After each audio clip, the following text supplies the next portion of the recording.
nyakubahwa amaze amatsiko.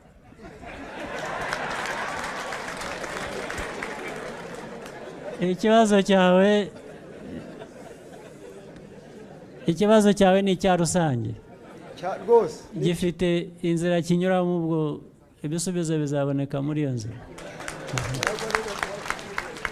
murakoze cyane nyakubahwa perezida wa repubulika, nanjye ndabashimye ku mwanya mu mpaye kugira ngo mbagezeho ikibazo cyanjye. Amazina yanjye nitwa Dusabumuremyi Yonadabu, mu izina ry'abaturage 32 mpagarariye batuye akagari ka Butansinda, umurenge wa Kigoma, akarere ka Nyanza ndetse umudugudu wa Karambo, dufitanye ikibazo twebwe na sosiyete y'ubwishingizi Sonarwa.